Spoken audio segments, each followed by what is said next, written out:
ഇന്ന് അടൂർ പ്രകാശിനെ നോട്ടീസ് നൽകി വിളിപ്പിച്ച് ക്രൈംബ്രാഞ്ച് ആസ്ഥാനത്ത് ചോദ്യം ചെയ്യുമ്പോൾ തൊട്ടപ്പുറത്ത് SITയിലെ മറ്റു ഉദ്യോഗസ്ഥർ പോറ്റിയിൽ നിന്നും വിവരങ്ങൾ തേടുന്നുണ്ടായിരുന്നു. അതായത് അടൂർ പ്രകാശിൽ നിന്ന് കിട്ടുന്ന വിവരങ്ങൾ അപ്പോൾ തന്നെ വെരിഫൈ ചെയ്തു പോകുന്ന രീതിയിലാണ് ആ ചോദ്യം ചെയ്യൽ മുന്നോട്ട് പോയിട്ടുള്ളത്.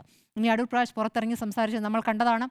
അടൂർ പ്രകാശ് പ്രതികരിക്കുമ്പോൾ നമുക്കറിയാം, ഇന്ന് കോൺഗ്രസിന്റെ പ്രധാനപ്പെട്ട നേതാക്കൾ രമേശ് ചെന്നിത്തല നമ്മളോട് തന്നെയാണ് പ്രതികരിച്ചത്. ഇത് രാഷ്ട്രീയ ഗൂഢാലോചനയാണ്. കാരണം അങ്ങനെയെങ്കിൽ മുഖ്യമന്ത്രിയെ ചോദ്യം ചെയ്യണ്ടേ? കാരണം ഫോട്ടോകളുടെ അടിസ്ഥാനത്തിലാണെങ്കിൽ മുഖ്യമന്ത്രിയെയും ചോദ്യം ചെയ്യണ്ടേ എന്നാണ് രമേശ് ചെന്നിത്തല ചോദിച്ചത്. KC വേണുഗോപാലിന്റെ പ്രതികരണം നമ്മൾ കണ്ടതാണ്.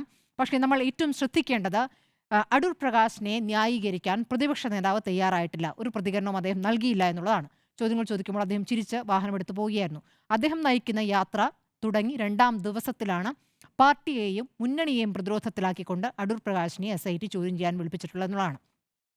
ഞാൻ സംസാരിക്കുന്ന പ്രധാനപ്പെട്ട പല കോൺഗ്രസ് നേതാക്കൾക്കും ഈ വിഷയത്തിൽ പ്രതികരിക്കാൻ വിമുഖതയുണ്ട്. അതായത് അടൂർ പ്രകാശിനെ ന്യായീകരിക്കാൻ വിമുഖതയുണ്ട്. അടൂർ പ്രകാശിന്റെ ഇടപാടുകൾ എന്ത് എന്നറിയാത്ത നേതാക്കളാണ് മിക്കവരും എന്ന് ഞാൻ മനസ്സിലാക്കുന്നു. നമുക്കറിയില്ല, സ്വർണ്ണക്കൊള്ളയുമായി ബന്ധപ്പെട്ട് എന്ന രൂപത്തിൽ അതിനെ കാണണ്ട.